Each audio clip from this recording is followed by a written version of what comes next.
Bom dia, meus irmãos. Nós os recebemos com muita alegria nesse que é o primeiro dia da semana. É sempre um privilégio pelo qual nós devemos dar graças a Deus, esse de podermos iniciar a semana na sua casa, louvando ao seu nome, o buscando em oração e escutando a sua instrução. Eu sei que o mundo chama o domingo faz parte do fim de semana, mas para nós é o primeiro dia da semana. Na verdade, a semana começa hoje e nós a começamos aos pés do Senhor, louvando o seu nome, cantando louvores e sendo instruídos na sua palavra. Portanto, sejam todos bem-vindos, que o nosso Deus continue a falar ao nosso coração no restante do culto que nós oferecemos a Ele. Nós estamos no mês de janeiro, onde as classes de escola dominical se fundem numa classe só, classe única, que é dada aqui no templo. E durante esse mês de janeiro nós estamos estudando as religiões mais conhecidas e maiores do mundo. No domingo passado nós vimos, ou pelo menos as que exercem maior influência. Domingo passado nós vimos sobre o Espiritismo, hoje nós vamos ver sobre o Catolicismo Romano, no próximo domingo sobre o Islamismo e no outro domingo sobre as Testemunhas de Jeová, se não tiver uma mudança. Ainda estamos vendo qual a importância de falar sobre as Testemunhas de Jeová. E então, pelas manhãs, o que acontece é que o culto e a escola dominical, na verdade, é uma coisa só. Hoje pela manhã nós teremos a celebração da Ceia do Senhor, que será feita logo em seguida ao estudo, e encerrada a Ceia do Senhor, encerrado o culto, nós vamos ter a oportunidade para o pinga-fogo, que é a parte de perguntas e respostas, em que vocês podem perguntar o que vocês quiserem. E eu farei uma promoção hoje, para cada pergunta uma resposta, certo? Então está em promoção hoje. Se você fizer uma pergunta, você terá uma resposta, nem que seja eu não sei, tá bom? Então isso será feito ao término do culto. Nós vamos celebrar a ceia depois do estudo, depois é que vem o período de perguntas e respostas. Vamos orar mais uma vez, pedindo que o nosso Deus nos oriente agora nessa parte de estudo. Sim, Senhor, nós te damos graças pelo privilégio de começar a semana aos teus pés, cantando louvores ao teu nome, lendo a Escritura, orando e também estudando. Pedimos ao Senhor que teu Espírito Santo continue conduzindo cada parte do que está sendo feito aqui nessa manhã. E agora nessa sessão de estudos, ó Senhor, pedimos que ilumines o nosso entendimento e que o Senhor nos fortaleça na tua verdade, porque é só ela que nós desejamos. Em nome de Jesus, amém. Como avisado, então, o estudo dessa manhã é sobre a Igreja Católica Apostólica Romana. E nós começamos lembrando que o Brasil permite aos seus cidadãos a liberdade de consciência, de crença e de culto. Cada um tem a religião que quer. Portanto, aqui não se trata de bullying ou perseguição ou, enfim, qualquer outra coisa que contrariaria a nossa Constituição. No Brasil, nós podemos adorar ao Deus que nós quisermos, da forma que quisermos, onde quisermos e quando quisermos. Está garantida a liberdade religiosa, que para nós é bom, para os evangélicos é muito bom, porque nós utilizamos para fazer o que estamos fazendo aqui, nos reunirmos e adorarmos o Deus que nós entendemos que é o único Deus verdadeiro, que se revelou em Jesus Cristo, conforme as Escrituras nos dizem. Segunda observação é que esse estudo, ele é mais um estudo comparativo, ou seja, nós queremos que os nossos amigos católicos continuem sendo nossos amigos. O que nós vamos fazer é apontar a diferença entre o que eles acreditam e o que nós acreditamos. E por que nós achamos que essa diferença, ela faz com que não haja de fato nós não podemos nos considerar como sendo parte da mesma religião. Há um movimento chamado Movimento Ecumênico que deseja que o catolicismo romano e as igrejas protestantes, elas acabem esquecendo as diferenças e andando juntas. Eu vou procurar mostrar hoje de manhã por que isso é impossível. Porque o catolicismo e as religiões, as igrejas que nasceram da Reforma Protestante, elas são absolutamente incompatíveis, não tem como conciliar as duas coisas, é o que eu pretendo mostrar no dia de hoje. Bom, O catolicismo não precisa de apresentação. Eu tenho certeza que tem muita gente aqui que veio da Igreja Católica. Ainda é a religião com o maior número de adeptos no Brasil, que é considerado o maior país católico. Ainda é a maior religião aqui, mas ela vem caindo. Em 1940, 95% dos brasileiros eram católicos. Em 1991, caiu para 83%. Em 2000, caiu para 73%. E no último censo, agora de 2010, o IBGE nos diz que apenas 64% dos brasileiros se declaram católicos, ou seja, tem tido uma queda constante a Igreja Católica em número de adeptos aqui no Brasil. E dessa porcentagem de 64% da população brasileira, apenas uma porcentagem bem menor é que é de fato praticante. Ou seja, considerado em números reais, alguns chegam a dizer que se os evangélicos, que costumam ser mais praticantes, assim o forem, no final, o número de evangélicos e católicos praticantes é mais ou menos pau a pau, né? Chega perto um do outro. E a diferença é que o número de evangélicos vem crescendo a cada censo que é feito pelo IBGE. A igreja evangélica vem crescendo no Brasil, e isso com a passagem de muitos católicos para essas igrejas, especialmente as pentecostais e neopentecostais. Deixe-me dar aqui um pequeno histórico do começo da Igreja Católica. Embora ela diga que começou com Cristo, na verdade, ela toma forma a partir de 324 com o decreto do imperador Constantino, que torna o cristianismo em religião oficial do Império Romano. E multidões então concorrem para a igreja cristã para ganhar o favor do imperador. E não se conformando com a pureza do evangelho simples, começou-se a acrescentar ritos pagãos e modificar doutrinas. Eu vou falar de alguma delas mais adiante. No século XI, na verdade em 1054, houve o grande cisma do Oriente. Foi a primeira grande divisão na igreja chamada católica. As pessoas geralmente pensam que a reforma protestante foi a grande divisão. Não. Bem antes já teve o chamado grande cisma do Oriente, quando os líderes da igreja católica em Roma, sede do Ocidente, e os líderes da igreja de Constantinopla, que era a capital do Oriente, eles discordaram com relação ao papel do Papa, que a essa altura já vinha crescendo. O Papa queria ser o pai de toda a cristandade, mas os cristãos do Oriente, com sede em Constantinopla, disseram: isso aí nós não vamos aceitar. E aí se excomungaram. O Papa de lá excomungou o Papa de cá, e o Papa de cá excomungou o Papa de lá. Então, as duas igrejas se dividiram com excomunhão mútua, e essa excomunhão foi levantada recentemente, em 1965. Então pararam de considerar excomungados e voltaram ao diálogo. Só para vocês saberem, os protestantes foram excomungados durante a Reforma Protestante, e nós não fomos ainda, não suspenderam ainda a nossa excomunhão, né? Então, nós somos excomungados da Igreja Católica, e essa excomunhão nunca foi suspensa, né? Então, essa conversa de irmãos separados, não.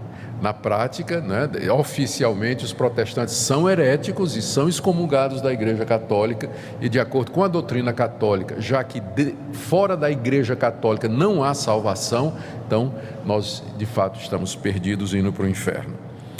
Mas a primeira grande divisão da Igreja Católica foi exatamente em 1054, e já por conta dessa questão do Papa, né? E aí veio no século XVI uma tentativa de reformar outra vez a Igreja.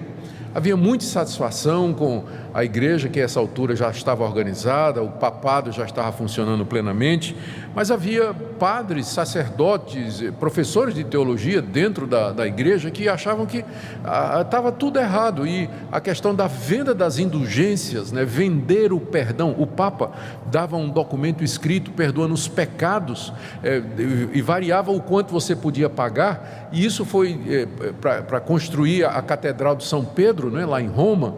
Então os emissários do Papa percorreram a Europa toda vendendo as chamadas indulgências, né? O tesoureiro do Papa era o Tetzel. Ele dizia que quando a moeda caía tilintando no cofre, a alma saía voando do purgatório. Então Lutero não aguentou isso, né? Lutero e outros diziam, mas isso também é demais. E começou então um movimento de reforma querendo consertar essas doutrinas dentro da Igreja Católica. O movimento não deu certo para reformar a igreja de dentro para fora, e o Papa Leão alguma coisa excomungou Lutero e todos os que seguiam Lutero. Lutero então saiu da igreja e começou o movimento da reforma protestante na Europa no século XVI.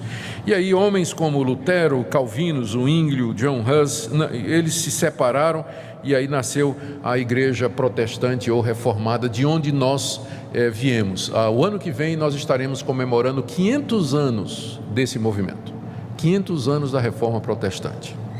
Bom, a Igreja Católica, logo em seguida, se reuniu em concílio na cidade de Trento, e durante 18 anos ela discutiu o que fazer diante do crescimento da reforma protestante em todo o mundo.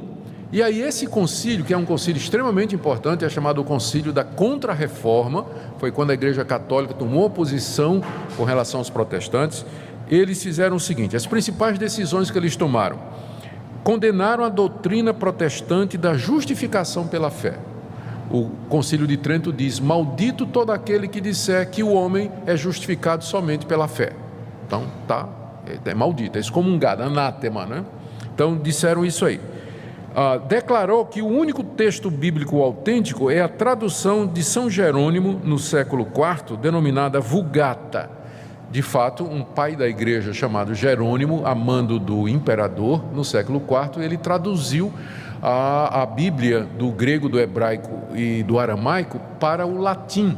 Não é que não tinha outras versões em latim antes, tinha inclusive uma versão chamada a Velha Latina, mas como havia divergências, então foi pedido que ele fizesse uma tradução, e Jerônimo fez essa tradução.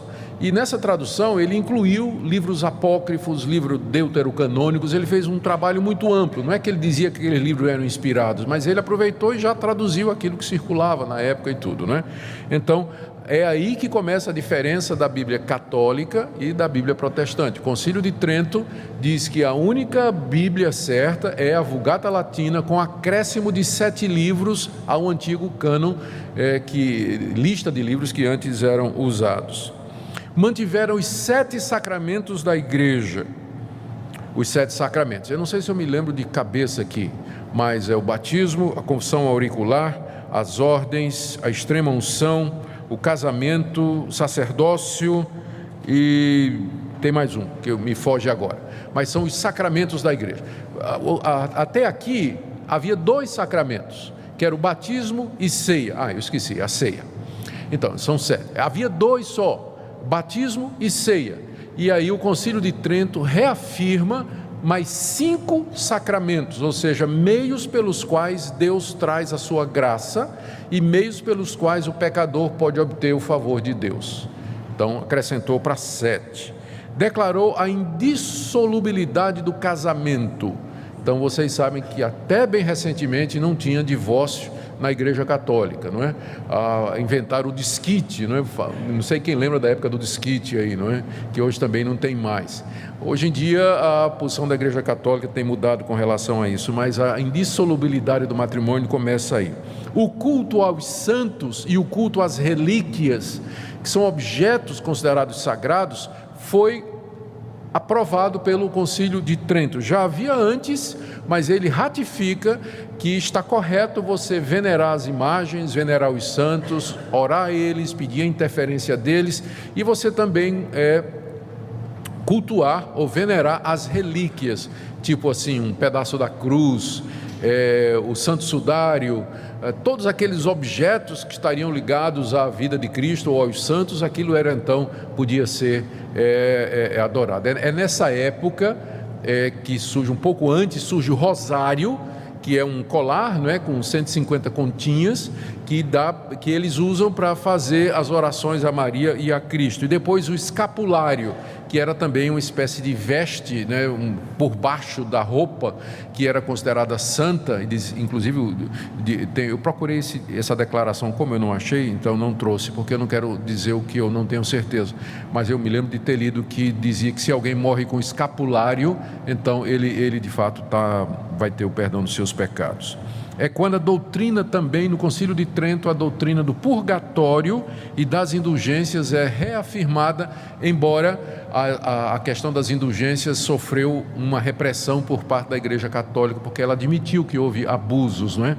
Ainda é possível, mas você pergunta, como é que é possível hoje? Sim, a missa de sétimo dia, né? Ela é a forma moderna da indulgência.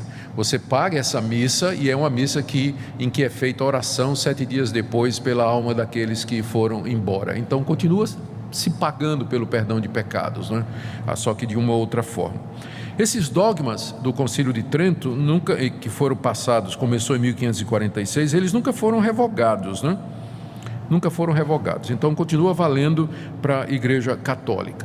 Então, atualmente a Igreja Católica tem uma grande influência política no mundo, ela tenta se revitalizar com papas carismáticos, como o Papa Francisco, mas em todo o mundo ela está experimentando uma diminuição acentuada em sua membresia. Isso se deve à secularização. Na Europa, por exemplo, lá também os protestantes estão perdendo membros, não é? Se deve particularmente ao crescimento do movimento evangélico em todo o mundo. Deixa eu tentar passar para vocês, no tempo que nós temos, algumas doutrinas básicas da Igreja Católica Romana. Primeiro, com relação à fonte de autoridade. Essa pergunta é sempre muito importante.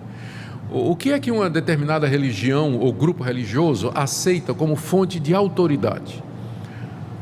A Igreja Presbiteriana diz que a Bíblia e somente a Bíblia é a palavra de Deus. Se você for para os Mormons, eles vão dizer a Bíblia e o livro de Mormon.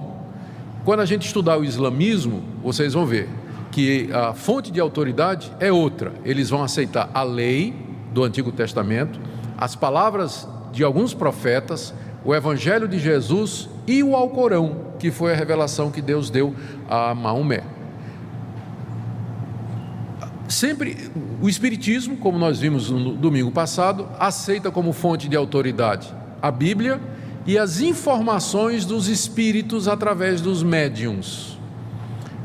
O que a Igreja Católica aceita como fonte de autoridade? Ela tem 3 fontes de autoridade, enquanto que os protestantes protestaram contra isso, e o lema da reforma foi sola escritura, exatamente esse ponto. A Igreja Católica tem 3 fontes de autoridade. Primeiro, a Bíblia. Ela aceita a Bíblia como sendo a palavra de Deus. Só que para ela, a Bíblia não é uma revelação fechada, completa. Além da Bíblia, Deus continuou a se revelar na Igreja, e é o que eles chamam de tradição.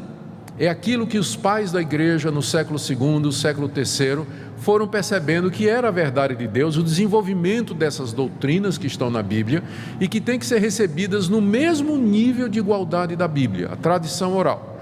E o magistério, que são as decisões e pronunciamentos do colégio episcopal, encabeçado por um papa infalível. Então, essas 3 fontes constituem a base de autoridade da Igreja Católica. Aqui, o Concílio de Trento, em 1546, disse, eu estou lendo aqui a seção 4, o item 783, a verdade e disciplina estão contidos nos livros escritos, que é a Bíblia, e nas tradições orais. Deus é o autor tanto do Antigo e do Novo Testamento, bem como das tradições que se referem tanto à fé como aos costumes, quer sejam só oralmente recebidas de Cristo, quer sejam ditados pelo Espírito Santo e conservadas em sucessão na Igreja Católica. E o Concílio Vaticano II, em 1965, ratificou: a Sagrada Escritura é a palavra de Deus, que foi escrita por inspiração do Espírito Santo, E a sagrada tradição, por sua vez, transmite integralmente aos sucessores dos apóstolos a palavra de Deus. Ou seja, em resumo, a Igreja Católica aceita essas três fontes. Isso explica por que é que você vai encontrar na Igreja Católica dogmas que não estão na Bíblia. Tipo assim, a virgindade perpétua de Maria, Maria nasceu sem pecado, Maria subiu aos céus depois da morte. Nada disso está na Bíblia. Mas é que o católico não aceita só a Bíblia, ele aceita a revelação constante que Deus vem dando através da igreja, através dos concílios e através dos papas. Então, na hora que você puxa a discussão só para a Bíblia, não é? Aí o católico que conhece a sua doutrina vai dizer, sim, mas a Bíblia não é a única fonte de verdade. A igreja, ela continua recebendo revelações de verdades da parte de Deus. Em resumo, essa é a principal diferença. Sobre a igreja verdadeira, a Igreja Católica entende que não há salvação fora da Igreja Católica. Quando falo da Igreja Católica, é da estrutura da igreja, a igreja como organização. Você tem que ser um católico praticante. Fora da igreja não há salvação. O Papa Pio IX, em 1864, declarou que a Igreja Católica é a única verdadeira religião e não há salvação fora dela. Em 1302, o Papa Bonifácio VIII disse: declaramos, dizemos e determinamos que cada criatura humana deve se submeter à autoridade do Papa de Roma para a sua salvação. Então, quem não se submete à autoridade do Papa e nem participa da Igreja Católica, pela doutrina católica, essa pessoa está condenada. Não há salvação fora da submissão ao Papa e da membresia da Igreja Católica. Aí o pessoal vai dizer, mas vocês não dizem a mesma coisa? Eu dizer, eu não. Para mim, onde houver fé no Senhor Jesus Cristo como Senhor e Salvador, acompanhada de arrependimento de pecados, ali tem salvação. A pessoa pode estar na igreja que for, mas se ele crer em Jesus como seu único e suficiente Salvador, está arrependido dos seus pecados e espera somente em Cristo para a vida eterna, ali está o meu irmão, ali está a igreja. Pode ser na denominação que for. É bem diferente da atitude católica, não é? Tem que estar na Igreja Católica para poder ser salvo. Um outro ponto aqui, que é básico para a Igreja Católica, é a doutrina do sacerdócio dos padres. Nós vamos chamar de sacerdote, porque eles fazem uma distinção. Então, o sacerdote que é o padre, né? O sacerdote católico.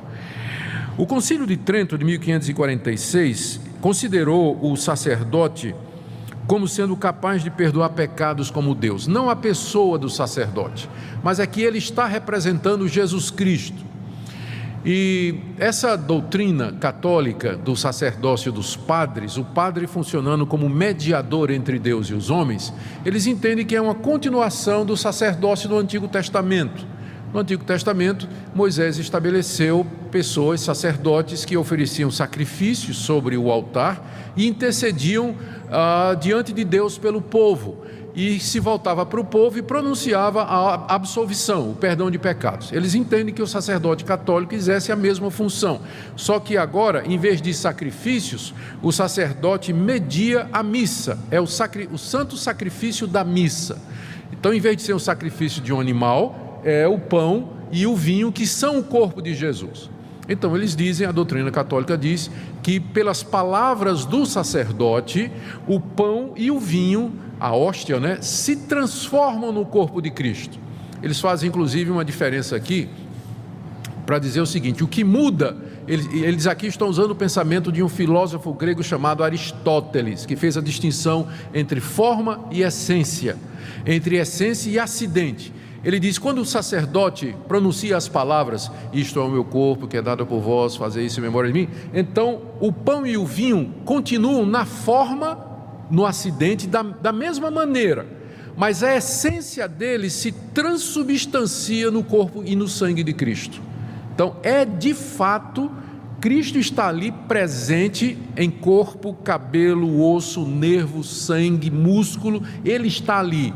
A forma ainda é do pão e do vinho, mas a essência é literalmente a pessoa de Cristo. Então, o sacerdote é a pessoa que tem o poder de fazer esse milagre da transubstanciação. É o nome que a Igreja Católica dá ao que acontece durante a missa, a hóstia. Tanto é que depois que termina a missa, a hóstia e o vinho, eles são levados e preservados num determinado lugar. Não pode, é considerado como santo, né? Não pode, ou então é levado para um doente, ou enfim, continua com essas propriedades espirituais, não é? Enquanto que nas igrejas protestantes, evangélicas, o que nós entendemos é que é um símbolo. Cristo está presente espiritualmente, ele está de fato presente, mas apenas espiritualmente e não fisicamente. Por isso que quando termina a ceia, a gente não tem nenhum cuidado especial com o pão e com o vinho, embora eu ouvi falar de um pastor que costumava colocar tudo num lenço, levava para casa e enterrava no quintal da casa dele, né? Para preservar o pão da ceia, né? Nós não temos essa prática, porque nós entendemos que a presença de Cristo é apenas espiritual e simbólica, ele não está presente. Mas por causa da doutrina da missa da Igreja Católica, o sacerdote, ele tem essa super importância, porque ele é o homem, é a pessoa através de quem o pão e o vinho se transformam no corpo de Cristo, e então o fiel precisa do sacerdote. É por isso que fora da igreja não pode haver salvação, porque é na Igreja Católica que está aquele que transforma o pão e o vinho no corpo e na presença real, física de Cristo ali durante aquele sacramento. Também o sacerdote, não é? Aqui eu tirei uma citação de um livro católico que diz assim: sem os sacerdotes, a morte de Cristo não teria valia para nós. Pelas suas palavras transformam um pedaço de pão em Deus. Então, essa a ideia, não é?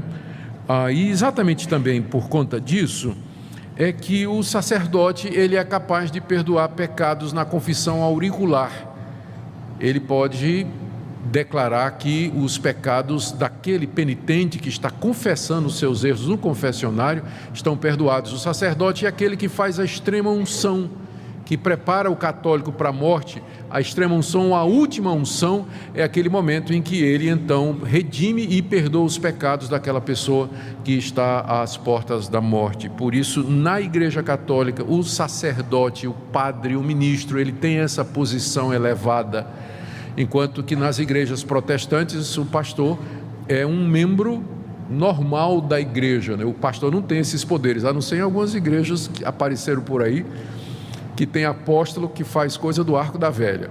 Mas nas igrejas protestantes reformadas, tradicionais, o pastor, ele é o ministro da palavra, ele ensina a palavra de Deus, é um irmão como outro qualquer, mas que recebeu os dons de pastorear, ensinar e pregar, e foi separado para esse ministério. Mas ele não perdoa pecados, não transforma, não tem nenhuma transformação que ocorre aqui. Eu não posso lhe ungir para perdoar pecados na hora da sua morte. Então a visão é completamente diferente da função do pastor na igreja e do padre na Igreja Católica. Sobre a Bíblia, como eu disse, eles aceitam a Bíblia como palavra de Deus, mas não como a palavra exclusiva de Deus e única de Deus. Eles têm, como eu disse, a Vulgata Latina, que é a versão oficial da Igreja Católica, e o Concílio de Trento acrescentou 7 livros aos 66 que eram recebidos como palavra de Deus: Tobias, Judite, 1 Macabeus, 2 Macabeus, Baruque, Sabedoria e Eclesiástico. Então, esse ponto aí nós já discutimos, não é? Sobre o Papa. A palavra Papa quer dizer pai. Na visão católica, os papas, eles são os sucessores de Pedro, que teria sido o primeiro Papa. E, portanto, tem a mesma autoridade que Pedro. O texto fundamental para essa doutrina católica é Mateus, capítulo 16, a partir do verso 13, indo Jesus para os lados de Cesareia de Filipe, perguntou a seus discípulos: quem diz o povo ser o Filho do Homem? E eles responderam: uns dizem João Batista, outros Elias e outros Jeremias ou algum dos profetas. Mas vós, continuou ele, quem dizeis que eu sou? Respondendo Simão Pedro, disse: tu és o Cristo, o Filho do Deus vivo. Então Jesus lhe afirmou: bem-aventurado és, Simão Barjonas, porque não foi sangue e carne que te revelaram, mas meu Pai que está nos céus. Também eu te digo que tu és Pedro, e sobre esta pedra edificarei a minha igreja, e as portas do inferno não prevalecerão contra ela. Dar-te-ei as chaves do reino dos céus. O que ligares na terra terá sido ligado nos céus, e o que desligares na terra terá sido desligado nos céus. Essa passagem, de acordo com a Igreja Católica, é onde Jesus dá a Pedro o primado da igreja. Pedro é a pedra sobre a qual a igreja se ergue. Tu és Pedro, e sobre esta pedra, que é você, eu vou edificar a minha igreja. Então Pedro foi colocado por Cristo como fundamento da igreja, e Cristo disse para ele: eu vou te dar as chaves do reino dos céus. Essa é a razão pela qual Pedro, na teologia católica, quando ele nas imagens e nas figuras de Pedro, ele sempre aparece com um chaveiro, né? Com um molho de chaves pendurado no cinto. São Pedro é o porteiro do céu, né? Porque Jesus deu a ele as chaves do reino dos céus. Isso é o que a Igreja Católica ensina, tá, gente? Não estou concordando com isso, não. Estou apenas explicando. Então, Pedro teria total poder sobre a igreja, porque Cristo deu esse poder, deu as chaves e disse: o que você fizer no céu será, o que você fizer na terra será confirmado no céu. Deus confirma as decisões de Pedro e dos seus sucessores, que são os papas. Essa ideia, ela, na verdade, ela começa a aparecer no século II, mas muito tenuamente. É somente no século V, quando Leão I, que foi considerado o primeiro Papa, assumiu esse conceito. Então, é uma doutrina que data do século V. O primeiro Papa teria sido Leão I. E depois disso o conceito foi se desenvolvendo ao longo dos séculos. Eu leio aqui para vocês o Catecismo Católico de Nova York. Ele diz assim: o Papa toma o lugar de Cristo aqui na terra. É o cabeça da igreja, líder infalível, dirigente universal da verdade, só sendo julgado por Deus e por homem algum. Então, na cadeira do Papa, inclusive, está escrito em latim, Vicarius Dei, ou o vigário de Cristo, de Deus, ou o representante de Cristo. O Concílio de Trento, em 1546, disse o seguinte: o Papa, falando ex cátedra, é infalível. Então, a definição da infalibilidade papal é de 1546. O que é que significa ex cátedra? Cátedra é cadeira em latim, e é o lugar onde o Papa senta, e lá está escrito o vigário de Deus, né? Vicario Dei, em latim, o substituto, o representante de Deus. Quando o Papa se senta naquela cadeira e ele faz pronunciamentos sobre fé e prática, esses pronunciamentos são infalíveis e não podem ser revogados, e passa a ser dogma para o católico. O católico tem que aceitar isso que o Papa pronuncia ali. Por exemplo, dois exemplos. O Papa Pio IX, em 1854, falando ex cátedra, disse que Maria foi concebida sem pecado, e virou dogma da Igreja Católica depois dessa declaração dele. Mais recentemente, em 1950, o Papa Pio XII decretou a assunção de Maria, ou seja, Maria, depois de morrer, ela foi assunta aos céus, ela subiu aos céus, não é? Ela ressuscitou, seu corpo subiu até os céus, onde ela está intercedendo pelos pecadores. E por falar em Maria, esse é um ponto também muito importante dentro do catolicismo romano. Em 431, o concílio de Éfeso chamou Maria de Mãe de Deus.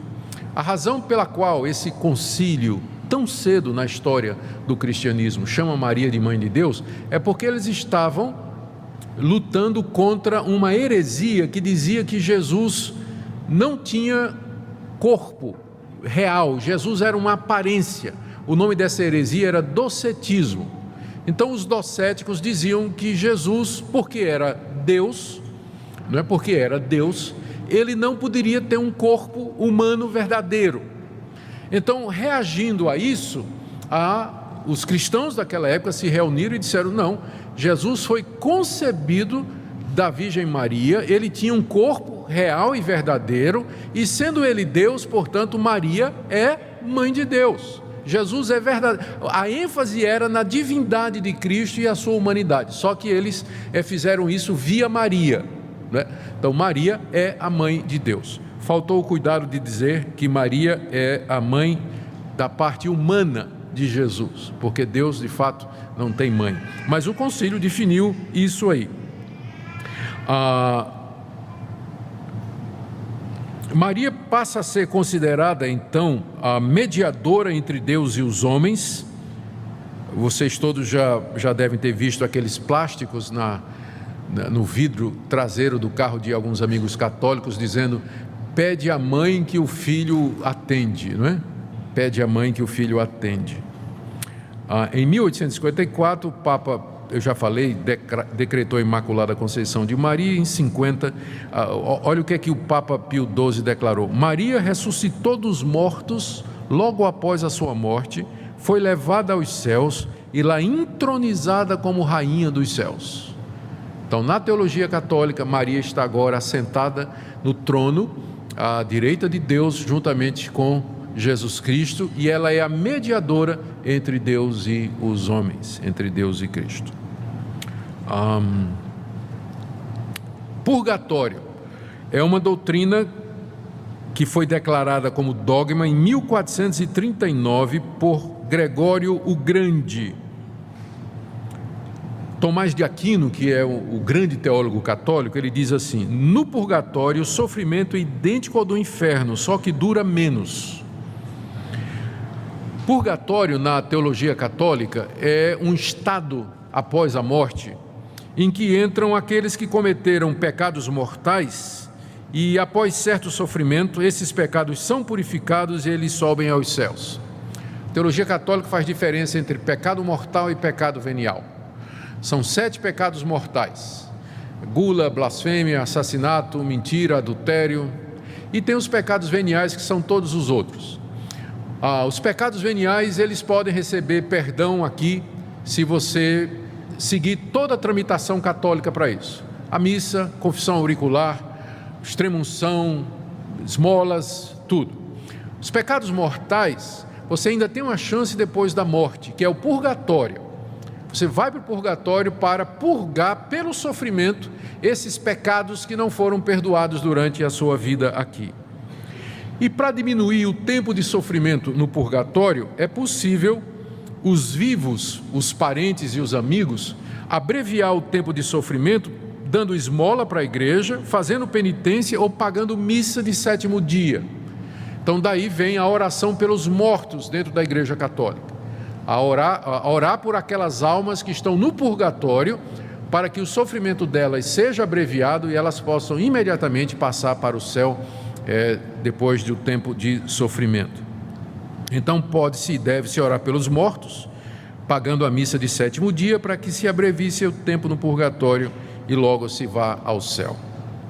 Sobre imagens, que é geralmente uma das grandes diferenças, que os protestantes são os primeiros a apontar, a dizer para o católico que ele pratica idolatria. Se você disser para um católico que conhece a doutrina de que ele está praticando idolatria, ele vai dar uma risada, dizendo: você não entende.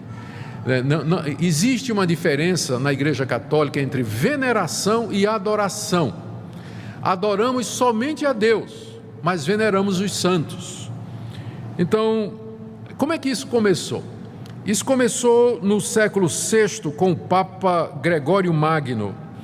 Ele achou que era interessante introduzir na igreja imagens e pinturas dos santos, de Jesus, de Maria, para inspirar os analfabetos, as pessoas que não conseguiam conceber o Evangelho, pessoa que tinha capacidade pequena de entender, e é um pessoal que entende mais gravura e imagem.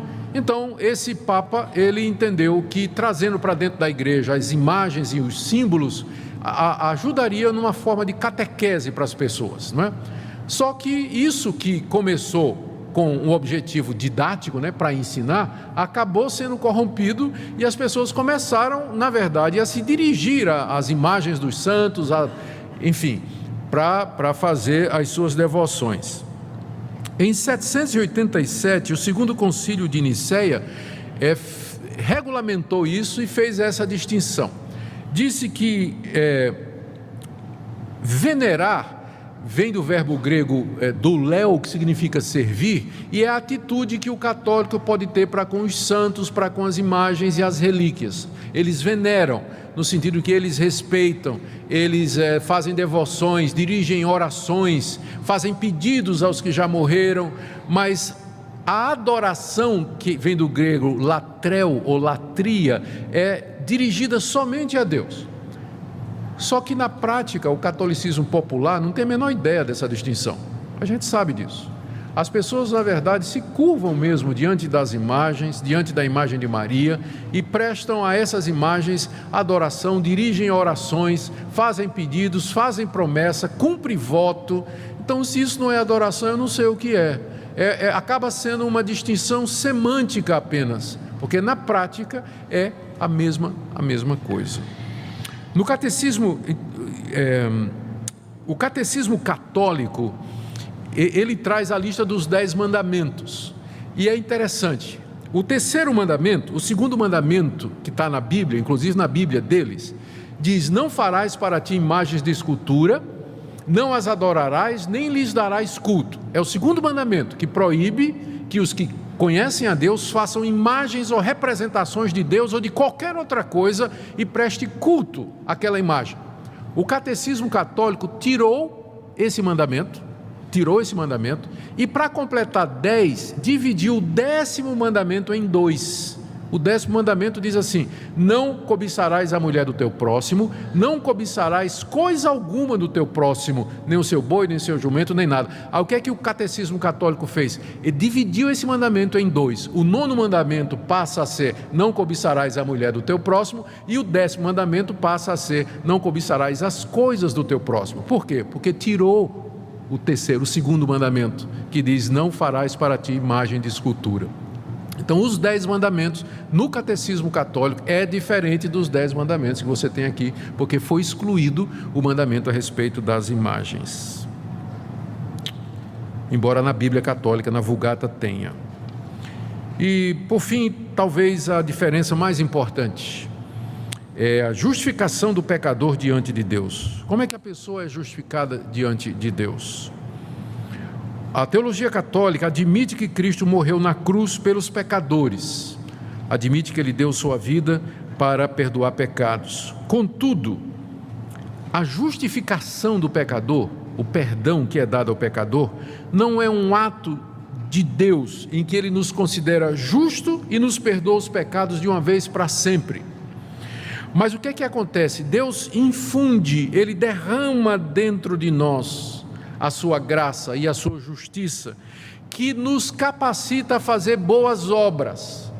Então, dessa combinação de Deus dando a sua graça no coração do pecador, e o pecador fazendo caridade, obedecendo os mandamentos, indo para a igreja, seguindo os sacramentos, então dessa cooperação é que o pecador morre na esperança de ser salvo. Enquanto que na teologia protestante, a pessoa é salva pela fé, é um ato de Deus, Deus perdoa de uma vez por todas e, portanto, a pessoa pode ter certeza de que está perdoado e salvo. Na teologia católica, o católico não pode ter essa certeza, porque a salvação é uma cooperação entre a graça de Deus e as obras do pecador. Então, nunca vai poder ter certeza, não é, de que você de fato vai ser perdoado, que você não sabe se as suas obras elas são em número suficiente ou a cooperação é suficiente para garantir isso. Enquanto que, ou usando outro termo, na igreja reformada como a nossa, a salvação é monergista, ou seja, é um ato de Deus e de Deus somente. Na igreja católica é sinergista, é um ato de Deus junto com a colaboração do pecador. É errado você dizer que o católico acredita que a salvação é só pelas obras. Ele não vai dizer isso. Ele vai dizer, não, Cristo morreu pelos meus pecados, eu creio na graça de Deus, mas só que eu tenho que fazer a minha parte. Se eu não fizer a minha parte, isso não vai adiantar nada, né? Eu posso não merecer. Então é uma sinergia, é uma combinação. Enquanto que na igreja, esse foi o ponto da reforma protestante. Lutero descobriu, mas peraí, a Bíblia está dizendo que Deus justifica o pecador pela fé, é pela graça, não por obras, não tem participação minha. Eu sou um pecador que recebo a graça de Deus livremente. A salvação é um dom de Deus do começo ao fim, ela não é resultado da minha cooperação com Deus.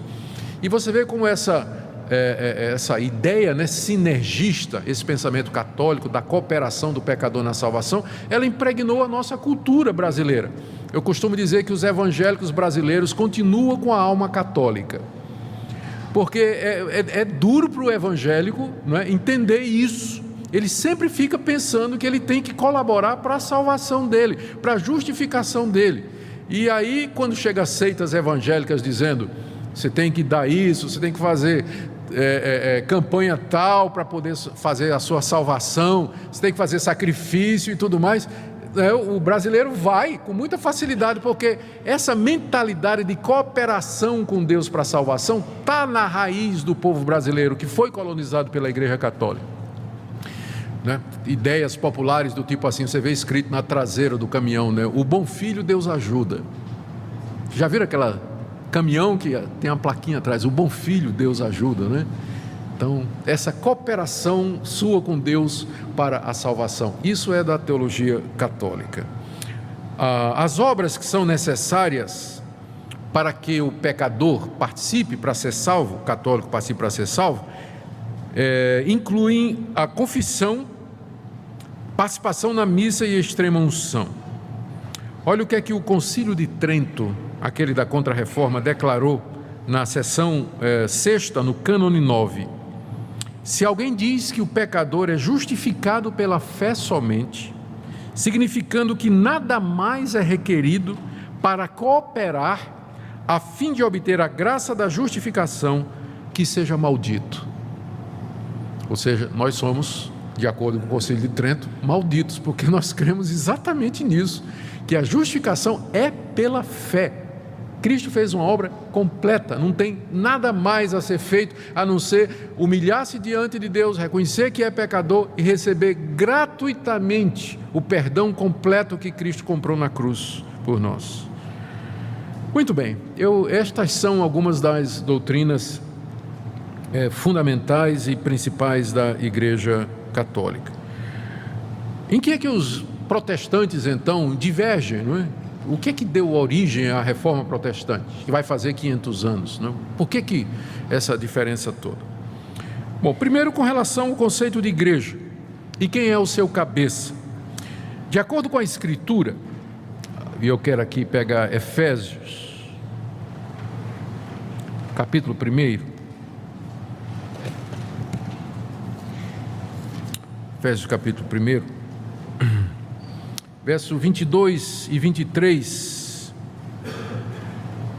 falando de Cristo, o apóstolo Paulo diz que Deus pôs todas as coisas debaixo dos seus pés, e para ser o cabeça sobre todas as coisas o deu à igreja, a qual é o seu corpo, a plenitude daquele que a tudo enche em todas as coisas.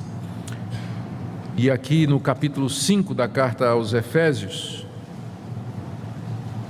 verso 23, Paulo diz: o marido é o cabeça da mulher, como também Cristo é o cabeça da igreja.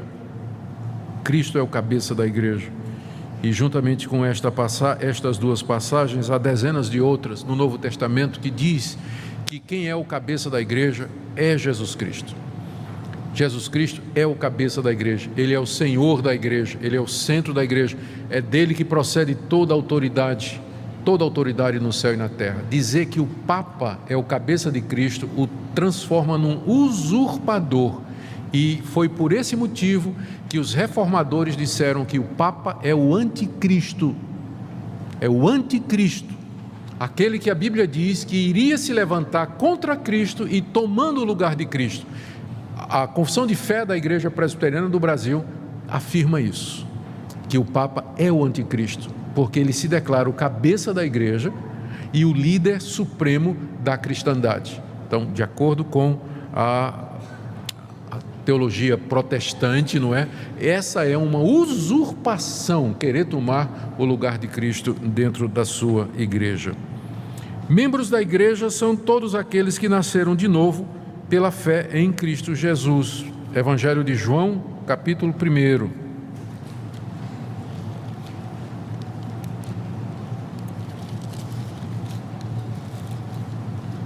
João, capítulo 1. Verso 11. Ele veio para o que era seu e os seus não o receberam. Mas a todos quantos o receberam, deu-lhes o poder de serem feitos filhos de Deus, a saber, os que creem no seu nome, os quais não nasceram do sangue, nem da vontade da carne, nem da vontade do homem, mas de Deus. Filhos de Deus, membros da Igreja de Cristo, são todos aqueles em todo lugar que creem em Jesus Cristo como sendo o Filho de Deus. Sobre sacerdócio, há várias listas de dons espirituais no Novo Testamento e sacerdote não aparece em nenhuma delas. Quando a Bíblia fala sobre sacerdote, se refere a Cristo como sendo o único sacerdote que nós temos. Hebreus, capítulo 7, verso 17, onde se refere a Cristo dizendo, citando o Salmo 110, verso 4, Tu és sacerdote para sempre, segundo a ordem de Melquisedeque. O que o autor da carta aos Hebreus está dizendo é que os sacerdotes do Antigo Testamento eram da tribo de Levi e faziam parte de uma ordem temporal. Eles foram constituídos durante um tempo para ministrar aqueles sacrifícios de animais que eram tipos e figuras de Cristo. Uma vez que Cristo veio, não há mais sacerdotes, pessoas que vão administrar sacrifícios como mediadores entre Deus e os homens, porque Cristo é não somente o sacrifício, mas Ele é também o sacerdote. Ele é aquele que é o mediador entre Deus e os homens. Por isso não tem mais a figura de sacerdote. Lá no livro de Apocalipse, capítulo 1, o apóstolo João se refere aos cristãos da seguinte maneira. Verso 5. Começar no verso 4. João, às 7 igrejas que se encontram na Ásia, graça e paz a vós outros, da parte daquele que é, que era, que há de vir, da parte dos 7 espíritos que se acham diante do seu trono, da parte de Jesus Cristo, a fiel testemunha, o primogênito dos mortos e soberano dos reis da terra.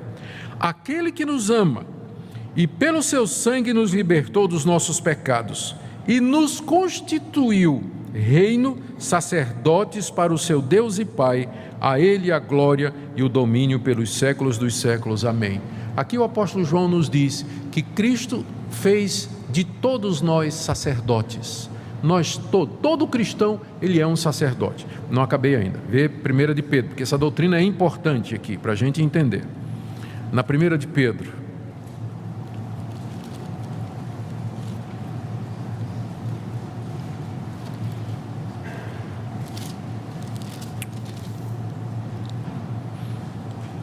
capítulo 2,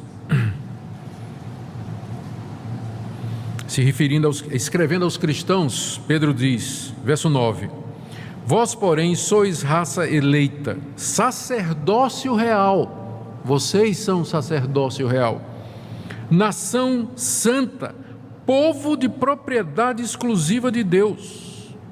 Pedro se refere aos cristãos como sendo sacerdócio real, nação santa, povo exclusivo de Deus.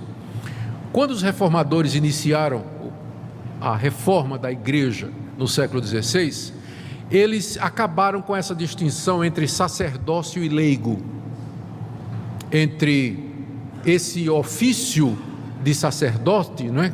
Que era o mediador entre Deus e os homens, e o laicato. O leigo é aquele que não é sacerdote. E os reformadores disseram que todos os crentes são sacerdotes. Daí veio a doutrina do sacerdócio universal de todos os crentes. Todos os crentes têm acesso a Deus, todos os crentes podem ministrar de acordo com os dons que eles receberam. E aquilo que o crente faz na sua vocação, como dona de casa, médico, pedreiro, motorista, vaqueiro, agricultor, aquilo é um serviço que ele presta a Deus. Então, essa doutrina do sacerdócio de todos os crentes foi fundamental no entendimento das diferenças, porque na Igreja Católica o sacerdote é aquela classe de pessoa especial que funciona como mediador entre Deus e os homens, através de quem vem a graça, vem o perdão e a misericórdia. Para nós isso tudo é Jesus Cristo. É Cristo quem faz isso hoje. Ele é o único mediador entre Deus e os homens. E os discípulos de Cristo são sacerdotes no sentido de que eles ministram, eles têm acesso a Deus e eles, com a sua vida e a sua vocação, servem a Deus aqui nesse mundo. Sobre a Bíblia, sobre as fontes de autoridade. Aqui é que pega também. Fonte de autoridade. Como nós vimos, a Igreja Católica recebe a tradição e o magistério ao lado da Bíblia como sendo fonte de novas revelações e de novas doutrinas. Já primeira coisa, os apóstolos, eles foram aqueles através de quem Deus revelou a verdade pela última vez. E os apóstolos eram de um número limitado, eles foram escolhidos no número de 12, Paulo entra como um nascido fora de tempo, mas porque 12 para contrabalancear com as 12 tribos de Israel, a igreja do Antigo Testamento e a igreja do Novo, então era um número específico de 12. O alvo de Deus com os apóstolos era fazer a revelação da verdade e escriturar essa verdade. Os apóstolos, eles já têm consciência de que o que eles estão escrevendo é palavra de Deus. Paulo, quando escreveu a carta aos Gálatas, no capítulo 1, ele diz assim: se vier um anjo do céu trazendo outro evangelho a não ser esse que eu estou pregando, seja maldito. Seja maldito. No final do livro de Apocalipse, o apóstolo João diz que quem acrescentar ou tirar alguma coisa a esta revelação será também castigado proporcionalmente por Deus. Já há na própria Escritura consciência de que ela é a revelação final de Deus. Carta aos Hebreus, capítulo 1: tendo Deus outrora falado muitas vezes e de muitas maneiras aos pais pelos profetas, nesses últimos dias nos falou pelo seu Filho. Cristo é a última, a maior e a revelação final de Deus para nós.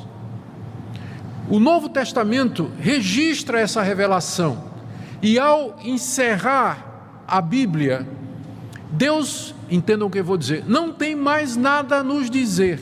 O que Ele queria nos dizer, Ele nos disse através de Moisés, dos profetas, de Cristo e dos apóstolos. Ponto final. Já há consciência na Bíblia de que o que passar disso não vem de Deus. Os apóstolos já começaram a lutar com os falsos profetas. Quem eram os falsos profetas na época de Paulo, Pedro, João? Eram pessoas que diziam que tinham um novo entendimento ou uma revelação além daquela que os apóstolos estavam ensinando. Os apóstolos combateram ferozmente aquilo ali, dizendo: não tem, acabou. Judas, carta de Judas. Judas é irmão de Jesus, é o irmão de Jesus que escreve essa carta. Ele diz assim: eu estou escrevendo essa carta para encorajar vocês a lutar pela fé que de uma vez por todas foi dada à igreja. Já foi dada de uma vez por todas. Então o que vem além disso é de homens. É de homens. Então todas essas doutrinas que não têm base na Bíblia, que se desenvolveram ao longo da história, elas não foram desenvolvidas com base na Bíblia. Purgatório não tem base bíblica, Assunção de Maria não tem base bíblica, veneração de homens não tem base bíblica, purgatório não tem base bíblica. Foi desenvolvido depois e sem fundamentação bíblica alguma. Sem fundamentação bíblica alguma. Então essa é a grande diferença. Os protestantes disseram, os reformadores disseram há 500 anos atrás: nós temos de voltar para a Bíblia. Eles não estavam ensinando nada novo. Eles disseram: nós queremos voltar ao início de tudo, queremos voltar à fé simples, original da Bíblia e nos livrar de todo esse acúmulo de doutrinas que foram inseridas na igreja pelos papas, pelo magistério católico e pela tradição, que não tem fundamentação. Nós não queremos isso, queremos voltar para a Bíblia. Então essa é a grande diferença. entre a Igreja Católica e a Igreja Protestante. É a questão da autoridade. Onde é que você baseia as suas doutrinas? Nós queremos dizer sola Escritura, somente a Bíblia. Mas a Igreja Católica vai dizer a tradição, o pronunciamento dos papas e o magistério da Igreja. Então a diferença é muito grande, não é?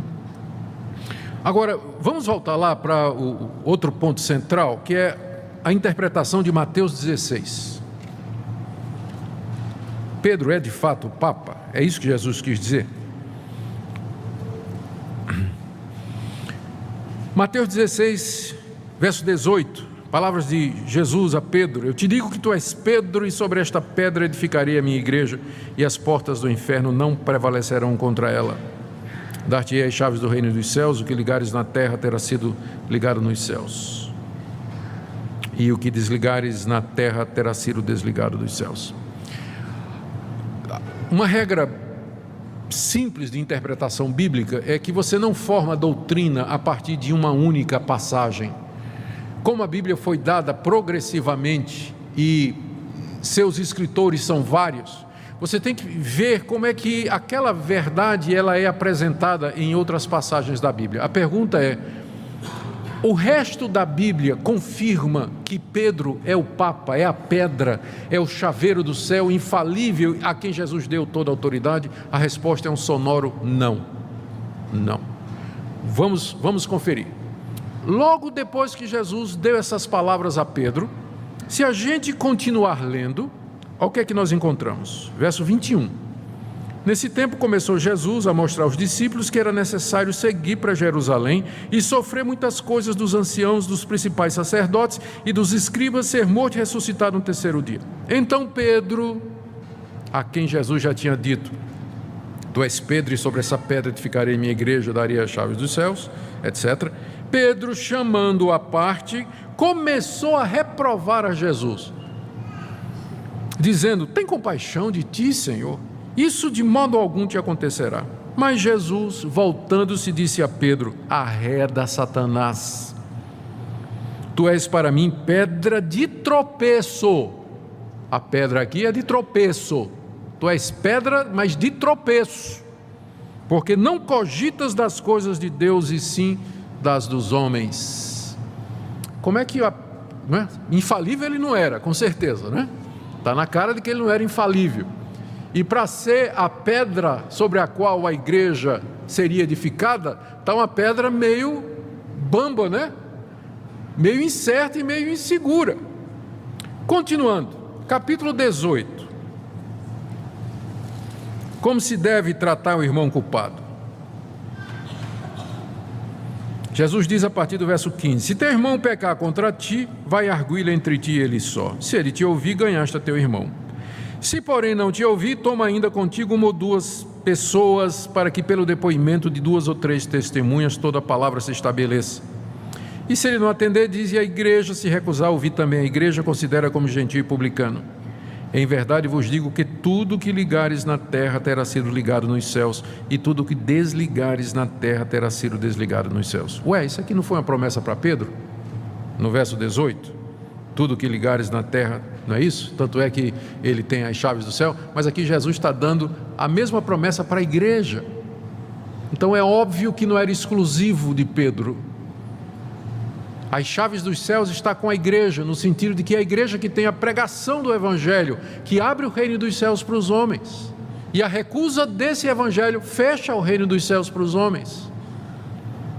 Não é um homem que tem a chave para abrir e fechar o reino dos céus, mas é dado à igreja isso aqui. Continuando: ah, pastor, mas isso que Pedro fez foi antes do dia de Pentecostes, o Espírito Santo não tinha vindo aí. Tá bom. Gálatas. O Espírito Santo já tinha chegado, o evangelho já estava crescendo, a igreja de Jerusalém, liderada pelos apóstolos, estava firme. Olha o que Paulo conta em Gálatas 2, verso 11: quando, porém, Cefas, que é Pedro, veio a Antioquia, resisti-lhe face a face, porque se tornara repreensível. Pedro tinha dificuldade em aceitar que o não-judeu pudesse receber o evangelho. ainda era o ranço do legalismo judaico. E aí o que é que acontecia? Quando Pedro estava com os judeus, ele se comportava como judeu, mas ele queria que os gentios, ou pensava que era melhor que os gentios se circuncidassem, se tornassem judeus. Aí uma vez Pedro foi visitar Antioquia, que era uma igreja feita de não-judeus. E chegou lá, ele resolveu fazer o jogo. E sentou-se lá com os gentios e comendo com eles e tudo, tendo comunhão. De repente o pessoal diz: olha, está chegando uma turma aí da igreja de Jerusalém, aqueles judeus ortodoxos e tudo mais. Aí Pedro já começou a disfarçar. Ele não queria ser visto comendo com os gentios. Tirou o time de campo, ficou meio assim de canto. Aí Paulo chegou. Aí quando Paulo viu, Paulo esqueceu que Pedro era o Papa, né? E disse: por que você está fazendo essa incoerência? Gálatas 2.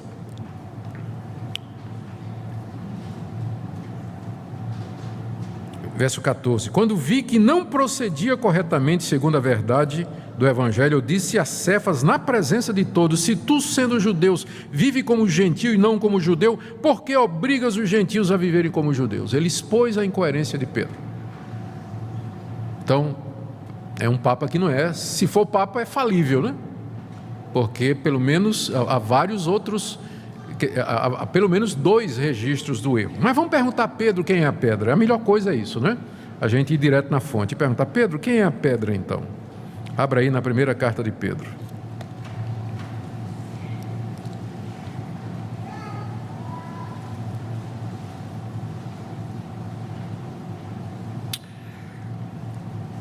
Vamos ler 1 de Pedro, capítulo 2, verso 2 em diante. Desejar ardentemente, como crianças recém-nascidas, o genuíno leite espiritual, para que por ele vos seja dado crescimento para a salvação, se é que já tendes a experiência de que o Senhor é bondoso. Chegando-vos para ele, a pedra que vive. Quem é a pedra que vive na teologia de Pedro? Jesus. Chegando-se para ele, a pedra que vive, rejeitada assim pelos homens, mas para com Deus eleita e preciosa. Assim vós mesmos, como pedras que vivem, todo cristão é pedra nesse sentido. Sois edificados, porque somos como tijolos da construção que é a igreja. Sois edificados casa espiritual, para ser de sacerdócio santo, a fim de oferecer de sacrifícios espirituais agradáveis a Deus por intermédio de Jesus Cristo. Só nessa passagem você tem resposta a 2 dogmas católicos. A pedra é Cristo, e nesse sentido todos os crentes são parte do edifício. E todos eles são sacerdotes que oferecem a Deus sacrifícios espirituais através de Jesus Cristo. O Papa Pedro matou a teologia aqui, né? Por isso está na Escritura: eis que ponho em Sião uma pedra angular, eleita e preciosa, e quem nela crê não será de modo nenhum envergonhado. Para vós outros, portanto, o que credes é preciosidade, a pedra angular. Mas para os descrentes, a pedra que os construtores rejeitaram, essa veio a ser a principal pedra angular, pedra de tropeço e rocha de ofensa. Cristo é a pedra sobre a qual está edificada a igreja. E para quem não crê, ele é uma pedra de tropeço. A pessoa bate e cai em Cristo. Ele é a pedra. Mas então o que Jesus quis dizer quando disse a Pedro: tu és Pedro e sobre esta pedra edificarei a minha igreja? A resposta é que a pedra ali não é a pessoa de Pedro, mas a confissão que Pedro tinha feito no verso anterior. Jesus perguntou: quem vocês dizem que eu sou? Qual foi a resposta de Pedro? Tu és o Cristo, o Filho do Deus vivo. E Jesus disse: tu és Pedro, e sobre esta pedra, esta declaração que você fez, eu vou construir a minha igreja. Agora bate com o resto da Bíblia. O resto da Bíblia diz que a pedra sobre a qual a igreja se edifica é Cristo, o Filho de Deus. Você ainda pode dizer assim: se você quer insistir que Cristo está dizendo tu és Pedro, e sobre esta pedra, Jesus estava apontando para Pedro, é o Pedro confessante, é o Pedro enquanto dizendo tu és o Cristo, o Filho do Deus vivo. E ali ele está representando todos os cristãos que confessam essa verdade. A igreja é edificada sobre a verdade de que Cristo é o Filho do Deus vivo, o Salvador do mundo, o único mediador, e não a pessoa frágil, incoerente do apóstolo Pedro, e muito menos dos seus sucessores. Só para vocês terem uma ideia sobre a infalibilidade do Papa. O Papa Adriano II declarou que o casamento civil era válido, mas o sucessor dele, Papa Pio VII, condenou como inválido. Eugênio IV condenou Joana d'Arc a ser queimada viva como feiticeira. Benedito XV declarou Joana d'Arc santa. Um disse que era feiticeira, o outro disse que era santa. Clemente XIV acabou com os jesuítas. Pio XII os restaurou. Sisto V recomendou a leitura da Bíblia, mas Pio XII e outros papas condenaram. Então, onde é que está a infalibilidade? Então, essa é uma doutrina que nós, inclusive tem católicos que não engolem, não é? Essa doutrina da infalibilidade do Papa. A verdade é que os apóstolos não deixaram sucessores. A igreja de Cristo, ela é apostólica, no sentido de que ela está edificada sobre a doutrina dos apóstolos.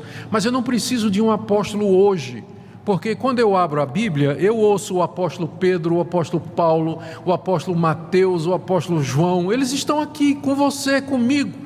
Deus preservou o que eles escreveram. Nesse sentido, a igreja é apostólica, porque ela está edificada sobre a doutrina dos apóstolos e dos profetas.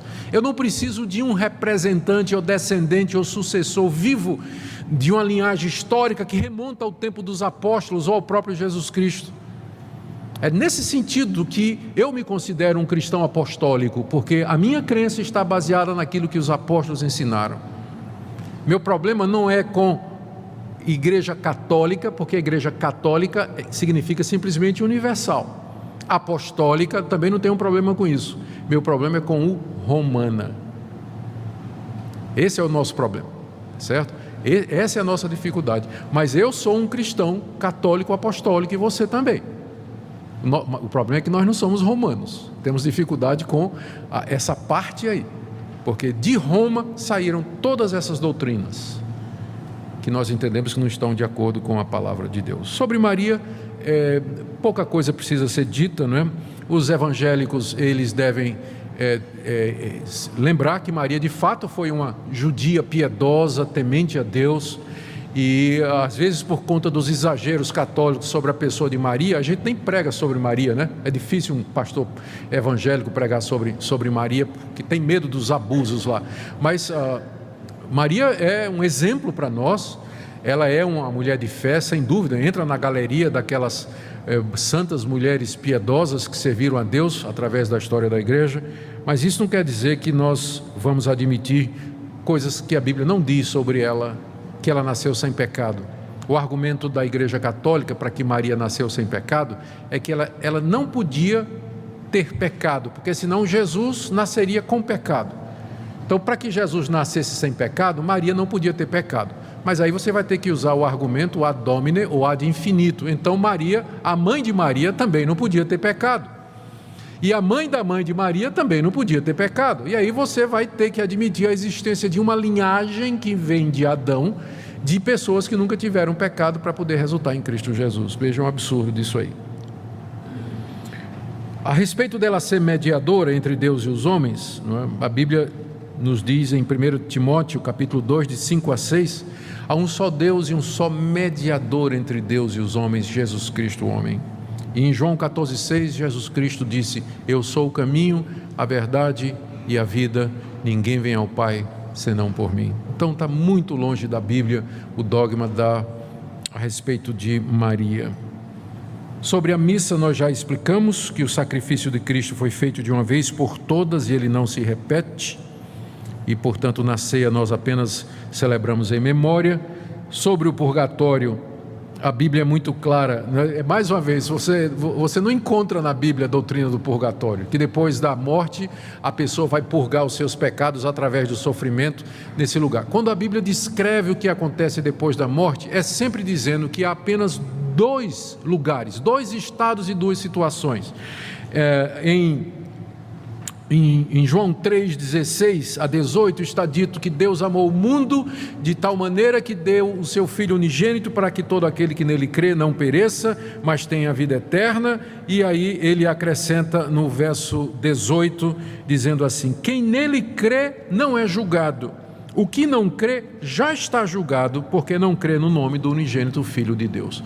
Quem crê será salvo, quem não crê já está condenado. Pronto. É assim que a Bíblia descreve.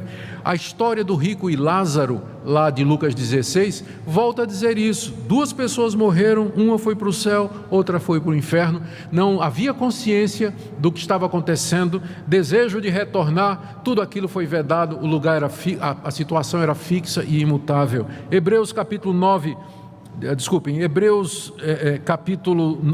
verso 27, aos homens está ordenado morrerem uma só vez, depois disso vem o juízo. Não há nada na Bíblia que fale de uma segunda chance depois da morte, ou um período de purgamento de pecados. O dia da salvação é hoje, aqui e agora, pela fé em Jesus, nós resolvemos o nosso destino. E na prática, na prática eu ia dizer que não tem diferença entre venerar e adorar, já falei sobre isso. E por fim, a salvação, que é o ponto de maior divergência, né? Efésios capítulo 2, a palavra de Deus é muito clara a respeito disso. Efésios capítulo 2, versos 8 e 9, foi um verso muito usado na Reforma Protestante. Pela graça sois salvos, mediante a fé, e isso não vem de vós, é dom de Deus, não de obras, para que ninguém se glorie. É nessa verdade, nessa pedra que nós nos firmamos. E pensando agora já nas conclusões, por isso que nós não podemos considerar a Igreja Católica Apostólica Romana como uma igreja irmã. Quando um amigo católico é convencido da verdade que os protestantes ensinaram, e ele deseja se tornar membro de uma igreja protestante, ele é rebatizado, exatamente porque nós não consideramos o batismo católico como sendo válido. Não é válido porque a intenção é outra. Esqueci de mencionar isso aqui. O batismo na igreja católica, ele tira a culpa do pecado original. Para nós o batismo não tira culpa, nem lava pecado de ninguém. É o símbolo da aliança que Deus tem conosco e com os nossos filhos.